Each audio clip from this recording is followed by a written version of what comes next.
Assalamualaikum warahmatullahi wabarakatuh. Saya Andita dari semester 4A. Pada video kali ini saya akan menjelaskan mengenai isolasi DNA. Isolasi DNA sendiri memiliki tujuan yaitu untuk mendapatkan DNA murni dari suatu sampel yang nantinya akan digunakan sebagai diagnosa. Sebelum melakukan isolasi DNA, lebih baiknya kita preparasi alat dan bahan terlebih dahulu sebelum digunakan. Isolasi DNA memiliki 5 tahapan. Yang pertama yaitu preparasi DNA, yang kedua lisis sel, tahap ketiga yaitu peningkatan DNA, tahap keempat pemurnian, dan tahap yang terakhir yaitu elusi DNA. Sebelum melakukan kelima tahapan tersebut, kita melakukan preparasi sampel terlebih dahulu, yaitu sampling vena dan dengan menggunakan antikoagulan ETA. Lalu setelah itu kita ke tahap pertama yaitu preparasi DNA.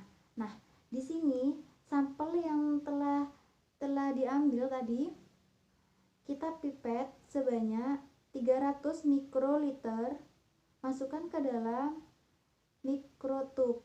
Lalu tambahkan dengan RBC lysis buffer yang berfungsi untuk merusak membran-membran yang ada di dalam sel tersebut. Lalu kocok hingga rata, masukkan ke dalam water bath dengan suhu ruang inkubasi selama 10 menit. Lalu sentrifus selama 5 menit dengan kecepatan 3000 dikali gravitasi.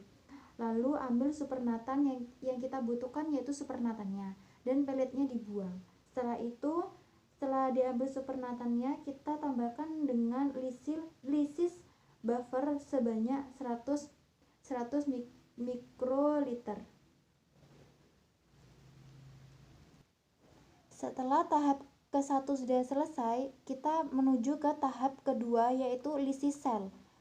Pada preparasi DNA yang tadi kita dapatkan supernatan dengan campuran 100 mg buffer. Lalu setelah itu kita ke tahap kedua, tambahkan larutan GB buffer sebanyak 200 mikroliter. Lalu masukkan ke dalam water bath selama 10 menit dengan suhu 60 derajat Celcius. Selama di water bath, kita kocok sebanyak 3 kali dalam waktu 3 menit sekali. Setelah tahap kedua selesai, kita ke tahap ketiga yaitu peningkatan DNA. Setelah lysis sel selesai, kita tambahkan dengan etanol absolut sebanyak 200 mikro. Setelah itu kocok perlahan selama 10 menit. Setelah itu kita masukkan ke dalam sentrifus dengan kecepatan 14.000 sampai 16.000 kali gravitasi selama 5 menit. Setelah itu kita ambil supernatan dan pelletnya dibuang. Setelah tahap ketiga selesai, kita menuju ke tahap keempat yaitu pemurnian. Setelah didapatkan peningkatan DNA tadi pada tahap ketiga, yaitu selanjutnya kita tambahkan larutan W1 buffer 100 mikroliter yang berfungsi untuk meningkatkan DNA dan protein inson. Setelah itu homogenkan dan masukkan ke dalam sentrifus dengan kecepatan yang sama yaitu 14.000 sampai 16.000 dikali gravitasi selama 60 detik. Setelah itu kita ambil supernatannya saja, lalu kita ulangi dengan tahapan yang tadi, tambahkan dengan larutan W1 buffer sebanyak 100 mikroliter.